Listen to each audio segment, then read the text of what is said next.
Hello student, आज मैं अपनी इस वीडियो में chapter 7 cubes and cube root start करूंगी। इसकी एक्सरसाइज 7.1। उससे पहले मैं आपको ये बताती हूँ क्यूब क्या है और क्यूब रूट क्या है। जैसा कि आपको दिख रहा है कि मैंने लिखा 1 का क्यूब, यानी कि 1 का क्यूब इसे क्या कहते हैं, इसको जो पावर 3 है यानी कि इसे हम क्यूब बोलते हैं। तो 1 को 3 टाइम्स लिखना, 1 इंटू 1 इंटू 1। ये नहीं कि 1 के 3 से मल्टीप्लाई करना, 1 को 3 टाइम्स रिपीट करना, 1 इंटू 1 इंटू 1। जब आप 1 की 1 से मल्टीप्लाई करेंगे 1 आएगा, 1 की 1 से करेंगे तो 1 आएगा। इसी तरह से 2 का क्यूब, यानी कि 2 को 3 टाइम्स, 2 इंटू 2 इंटू 2, 2 टू ज़ा 4 और 4 टू ज़ा 8। 3 का क्यूब, 3 इंटू 3 इंटू 3, 3 3 ज़ा 9 और 9 3 ज़ा 27। इट्स मीन, क्यूब का मीन क्या होता है कि उस नंबर को उतनी बार रिपीट करना, 3 टाइम्स रिपीट करना। ये नहीं कि आप 3 की 3 से मल्टीप्लाई कर दो 9, this is wrong, this is wrong. Right क्या है इसका, जैसे 5 का क्यूब लिखना है तो 5 इंटू 5 इंटू 5, 5 5 ज़ा 25 और 25 5 ज़ा 125। तो अगर आपसे पूछा जाए 6 का क्यूब तो आपको याद होना चाहिए 216। 1 से लेकर 20 तक क्यूब रूट मैंने अपनी इस वीडियो में शो किए हैं। ये आपको अच्छे से लर्न होने चाहिए। अगर आप चाहते हैं कि आपके क्वेश्चन बहुत इजीली आपको कर सके तो 1 से 20 तक क्यूब रूट सबको क्यूब लर्न होने चाहिए। जब क्यूब लर्न हो जाएंगे तो क्यूब रूट अपने आप ही पता चल जाएंगे। जैसे मैं आपसे एकदम पूछ लूँ कि 15 का क्यूब क्या होता है तो आपको पता होना चाहिए 3375। ये सब आपको अच्छे से बार बार प्रैक्टिस करेंगे तो ये लर्न हो जाएंगे। जब ये लर्न हो जाएंगे तो क्यूब्स और क्यूब रूट निकालना इजी हो जाएगा। जैसे कि ये तो मैंने आपको क्यूब सिखाया। अब क्यूब रूट क्या होता है, क्यूब रूट का साइन क्या होता है कि हम रूट जैसा लगाया उसके बाद 3 लिख दिया। अगर आप 3 नहीं लिखेंगे तो वो स्क्वायर रूट में चेंज हो जाएगा और 3 लिख देंगे तो वो क्यूब रूट हो जाएगा। ये इसे डिनोट करने का एक तरीका है। तो अब हमने निकालना है कि 64 का क्यूब निकालना है, क्यूब रूट निकालना है। तो हमने इसको क्या करा, 64 के प्राइम फैक्टर्स कर दिए। प्राइम फैक्टर्स आपको पहले से अच्छे से आते हैं। तो जब मैंने इसके प्राइम फैक्टर्स किए तो क्या आया, 2 into 2 into 2 into 2 into 2 into 2। आप इस बात का पूरा ध्यान रखिएगा, ये जितने भी नंबर होते हैं यहाँ पर प्राइम नंबर्स होते हैं, कंपोजिट नंबर नहीं आते प्राइम फैक्टर्स में। अगर आपको अपना क्वेश्चन बिल्कुल सही से करना है तो यहाँ पर सारे प्राइम नंबर्स का यूज़ कीजिएगा। और प्राइम नंबर वो होते हैं जो अपनी टेबल से कटता है या 1 की टेबल से डिविजिबल होता है। इसके अलावा वो उसके फैक्टर्स नहीं होते, उसके सिर्फ 2 ही फैक्टर्स होते हैं प्राइम फैक्टर्स के। एक तो अपने से टेबल से कटेगा और एक 1 से कटेगा। तो आपने देखा, अब हमें निकालना है क्यूब रूट। तो हम यहाँ पर 3 के पेयर्स बना लेते हैं। जैसे 2 इंटू 2 इंटू 2, उसमें से एक 2 निकाल लिया। फिर 2 इंटू 2 इंटू 2, उसमें से एक निकाल लिया। तो अब 2 2 से कितना हो गया, 4। यानी कि 64 का क्यूब रूट क्या हुआ, 4।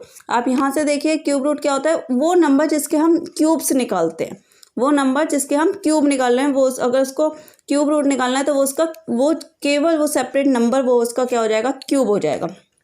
जैसे 125 का निकालना है तो यानी कि आपको क्यूब्स भी याद होने चाहिए, क्यूब रूट निकालने में इजी रहेगा। और क्यूब रूट याद होंगे तो आप बता सकेंगे कि वो किसका क्यूब है।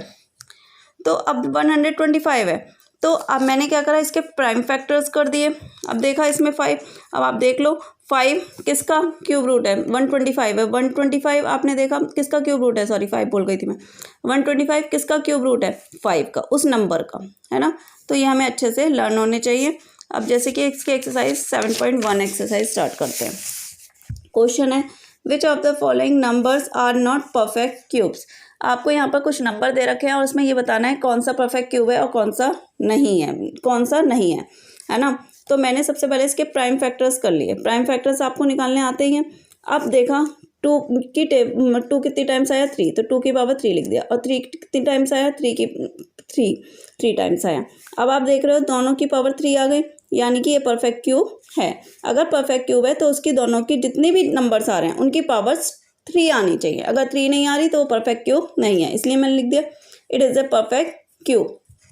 जैसे 128 का निकालना है तो पहले मैंने प्राइम फैक्टर्स निकाले। अब 2 कितनी बार है, 1 2 3, तो 2 की पावर 3, 1 2 3, 2 की पावर 3 और एक 2 सिंगल है। अब ये परफेक्ट क्यूब नहीं है। क्यों नहीं है, क्योंकि इसमें ये एक्स्ट्रा है। इसमें या तो इसलिए 2 की पावर 3 होता, लेकिन नहीं है, केवल 2 की पावर 1 है। तो इसलिए मैंने लिख दिया it is not a perfect cube. अगर परफेक्ट क्यूब है तो उसकी पावर 3 होनी चाहिए। एक क्वेश्चन और लेते हैं। जैसे कि मैंने 1000 है, 1000 के मैंने प्राइम फैक्टर्स करे तो आए 2 की पावर 3 1 2 3 और 5 की पावर 3 1 2 3। ठीक है, तो दोनों की पावर 3 आ रही है, तो it is a perfect cube, है ना। लेकिन अब जैसे 100 एक और देखते हैं क्या ये परफेक्ट क्यूब है। हमने इसके प्राइम फैक्टर्स करे। प्राइम फैक्टर्स आपको मैं कई बार पहले अपनी वीडियो में बता चुकी हूँ, अच्छे से आते होंगे आपको। प्राइम फैक्टर्स निकाले, जैसे 2 की पावर वो 2 की टेबल में 100 कितनी बार आता है 50, 2 की टेबल में 50 कितनी बार आता है 25। अब 2 की टेबल में तो नहीं आएगा, 5 की टेबल से 25 कितनी बार कटा 5 टाइम्स, और 5 वन सा 5। तो यहाँ पर आया 2 की पावर 3 और 2 की पावर 2 और 5 की पावर 2।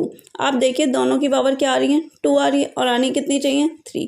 तो ये 3 नहीं है ना, दोनों में से किसी की भी, अगर एक की भी होती है और एक की नहीं होती तब भी वो नहीं होता, दोनों की ही होनी चाहिए। तो मैंने लिख दिया it is not a perfect cube. Right, clear हो गया। इसी तरीके से क्वेश्चन इसका 5th पार्ट है जो आप सेल्फ कर सकते हैं देख के। नेक्स्ट क्वेश्चन देखिए, find the smallest number by which each of the following numbers must be multiplied to obtain a perfect cube। आपको वो नंबर बताना है जिससे कि वो मतलब ये नंबर है 243। इसे सॉल्व करने पर हमें, जैसे हम पहले इसके प्राइम फैक्टर्स निकाल लें। जब मैंने प्राइम फैक्टर्स निकाले तो 3 की पावर तो 3 आ रही है और दूसरी आ रही है 3 की पावर 2। इन्होंने बस वही पूछा है कि इसमें कौन सा नंबर से मल्टीप्लाई करें कि ये जो गिवन नंबर है 243 ये परफेक्ट क्यूब हो जाए। आप देखिए यहाँ पर तो 3 की पावर 2 है, लेकिन यहाँ पर 3 की पावर क्या है 2। यहाँ पर तो 3 की पावर 3 है, लेकिन यहाँ पर क्या है 3 की पावर 2। तो यहाँ पर किसकी कमी है 3 की कमी है ना। ये तो कंप्लीट है कि ये 3 की पावर 3 है, लेकिन ये 3 की पावर 2 है, तो 3 की कमी है। तो वो कौन सा हमें वही नंबर तो पूछा है कि कौन से नंबर से मल्टीप्लाई करेंगे परफेक्ट क्यूब हो जाए। तो मैंने लिख दिया it must be multiply by 3 to obtain a perfect cube. अगर हम 3 से मल्टीप्लाई कर दें तो वो परफेक्ट क्यूब हो जाएगा। जैसे कि इसका नेक्स्ट पार्ट से और अच्छे से समझ में आएगा। मैंने क्या करा 256 है, इसके इसके मैंने प्राइम फैक्टर्स निकाले। अब देखिए 2 की पावर 3 लिख दिया, फिर 1 2 3 2 की पावर 3, फिर 1 2 2 की पावर 2। अब यहाँ पर आप देख रहे हो इसकी भी पावर 3 है, इसकी भी पावर 3 है, लेकिन ये इनकम्प्लीट है। यानी कि हमें वो जो स्मॉलेस्ट नंबर क्या है 2, यानी कि मैंने लिख दिया 256 मल्टीप्लाई बाय 2। अगर हम 256 को 2 से मल्टीप्लाई कर दें तो 2 obtain a perfect cube. Perfect cube होने के लिए हमें पावर कितनी होनी चाहिए 3, जितने भी हैं उनकी सबकी पावर 3 होनी चाहिए। यहाँ पर ये इनकम्प्लीट था तो वो, जैसे कि इसमें मैंने सेकेंड पार्ट किया सेम एज थर्ड पार्ट है। देखें मैंने 72 के प्राइम फैक्टर्स किए, उसके बाद मैंने क्या करा 72 क्या आया उसका 2 की पावर 3 1 2 3 और 3 की पावर 2। तो यहाँ पर क्या इनकम्प्लीट है 3, तो वो स्मॉलेस्ट नंबर क्या है 3। तो मैंने लिख दिया 72 must be multiply by 3 to obtain a perfect cube. जैसे कि आपको इसका 4th पार्ट है, उसमें आप देख रहे हैं इसके प्राइम फैक्टर्स करें तो क्या इनकम्प्लीट है। ये तो 3 की पावर 3 आ रही है, क्या नहीं आ रहा 5 की पावर 2 है, तो यहाँ पर इनकम्प्लीट क्या है 5। तो मुझे 5 से मल्टीप्लाई, मैंने लिख दिया 675 must be multiply by 5 to obtain a perfect cube. अब जैसे कि 100 का निकाला, अब आप देख रहे हो यहाँ पर 2 की पावर 2 आ रही है और 5 की पावर 2 है, यानी कि 2 वाला भी इनकम्प्लीट है और 5 वाला भी इनकम्प्लीट है। तो 2 और 5 दोनों ही इनकम्प्लीट है ना, तो अगर इन दोनों की मल्टीप्लाई करते हैं तो ये कितना हो जाएगा 10। तो मैंने लिख दिया 100 must be multiply by 10 to obtain a perfect cube, क्योंकि यहाँ पर भी 2 की कमी थी और यहाँ पर 5 की, तो मैंने इन दोनों की मल्टीप्लाई करती यानी कि टोटल 10 की कमी है। यहाँ पर अगर 10 होता तो ये परफेक्ट क्यूब हो जाता। अगर मल्टीप्लाई कर दें तो परफेक्ट क्यूब बन जाएगा। जैसे कि नेक्स्ट क्वेश्चन है find the smallest number by which each of the following numbers must be divided to obtain a perfect cube. अब जो आपने मल्टीप्लाई में किया अब वो काम हमें डिवाइड में करना है, सेम एज ही है बिल्कुल, लेकिन वहाँ पर हम मल्टीप्लाई कर रहे थे, यहाँ पर हमें डिवाइड करना है कि वो परफेक्ट क्यूब बनाने के लिए हम किससे डिवाइड करें कि वो नंबर कंप्लीट क्यूब बन जाए, परफेक्ट क्यूब बन जाए। जैसे मैंने सबसे पहले 81 है, इसके मैंने प्राइम फैक्टर्स निकाल लिया। 3 के टेबल में 81 27 टाइम्स आता है, 3 के टेबल में 27 9 टाइम्स आता है, 3 के टेबल में 9 3 टाइम्स आता है, 3 1 सा 3। तो इसके हमने क्या करा प्राइम फैक्टर्स लिख के 81 के, तो 3 की पावर तो 3 और 3 की पावर 2। वो 3 की पावर 1 सॉरी है ना, 1 दे रखा है, मेरे मुंह से निकल गया। तो 3 की पावर 3 तो ठीक है, ये कंप्लीट है, लेकिन यहाँ पर इनकम्प्लीट है ये, है ना, ये एक्स्ट्रा पार्ट है, क्योंकि यहाँ पर मल्टीप्लाई नहीं करनी है, यहाँ पर हमें क्या करना है, डिवाइड। तो ये अगर ये नहीं होता तो ये परफेक्ट हो जाता ना, तो बस मैंने लिख दिया 81 मस्ट बी डिवाइडेड बाय 3। अगर हम 3 से डिवाइड कर दें तो ऑब्टेन परफेक्ट क्यूब बन जाएगा। अगर 3 को 3 से डिवाइड कर दोगे तो ये खत्म हो जाएगा, तो 3 की पावर 3 रह जाएगा, जिससे कि वो परफेक्ट क्यूब बन जाएगा। वो नंबर एक्स्ट्रा क्या है, वो 3 है, ठीक है। अब जैसे 128 है, मैंने इसके प्राइम फैक्टर्स निकाले, ये आए 2 की पावर 3, 2 की पावर 3 और 2। यहाँ पर एक्स्ट्रा क्या है, ये दोनों तो पावर्स कंप्लीट हो रही हैं, पर यहाँ पर एक्स्ट्रा क्या है, 2। तो बस हमने लिख दिया 128 must be divided by 2 to obtain a perfect cube, ठीक है। अब जैसे 135 है, इसके सबसे पहले प्राइम फैक्टर्स निकाले, तो आए 3 की पावर 3 और 5। बस कौन सा एक्स्ट्रा पार्ट है इसमें, 5। तो 135 must be divided by 5 to obtain a perfect cube.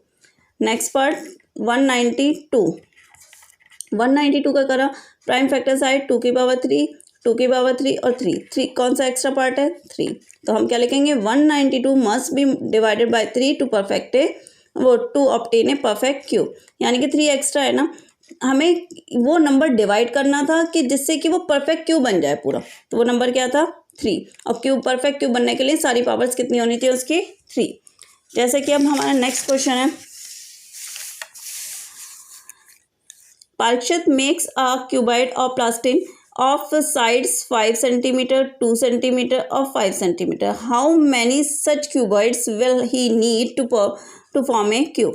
हमें यहाँ पर गिवन नंबर दे रखा है, एक बच्चा है, उसको मतलब जो उसकी साइड वो बना रहा है क्यूबाइड, उसके साइड्स क्या है, 5, 2 और 5। लेकिन उस मतलब इन्होंने पूछा हाउ मैनी सच क्यूब्स, वो क्यूबाइड्स ले, सॉरी, हाउ मैनी सच क्यूबाइड्स ले विल नीड टू क्यूब बनने के लिए कितने उसे क्यूबाइड्स लेने पड़ेंगे। आप ये देख रहे हो कि जैसे मैंने लिखा 5 × 2 × 5। आप ये देखो कि क्यूब बनने के लिए पावर कितनी होनी चाहिए, 3 दोनों की। और यहाँ पर आप देखो इसकी पावर कितनी, यहाँ पर कितना इनकम्प्लीट है, यहाँ पर कितना इनकम्प्लीट है। आप यहाँ पर अगर हम देखें तो 5 यहाँ पर क्यूब बनने के लिए यहाँ पर एक तो 2 की कमी है ना, तभी तो बनेगा। एक 2 और होना चाहिए यहाँ पर, सॉरी ये मैंने नंबर पूरा वाला लिख दिया, आपको बताने लगी। ये देखिए ये नंबर तो ये गिवन था, तो इसमें इनकम्प्लीट क्या है, क्यूब बनने के लिए 5 की कमी है, और इसमें कमी क्या है, 2 × 2 की कमी है ना। ये हमें गिवन नंबर था, हमें बनाने थे कितने क्यूब्स मिलकर एक क्यूबाइड बनाते हैं, तो हमने कितने नंबर ऑफ क्यूब्स चाहिए। तो आप देख रहे हो जो नंबर है यहाँ पर 2 बार तो 5 है, तो एक 5 और हो जाएगा तो क्यूब्स बन जाएगा, है ना, क्यूब बन जाएगा। और यहाँ पर 2 है और 2 2 और हो जाए तो क्यूब बन जाएगा। तो अगर इन टोटल की मल्टीप्लाई कर दें तो 5 2 × 10, 10 2 × 20। तो therefore the number must be multiply 5 × 2 × 2 = 20 to make a perfect cube. अगर हमें पर ये नंबर से मल्टीप्लाई कर दें तो हमें परफेक्ट क्यूब मिल जाएगा। हैंस ही नीड 20 क्यूबाइड्स, उसे 20 क्यूबाइड्स मिल जाएंगे। Thank you students.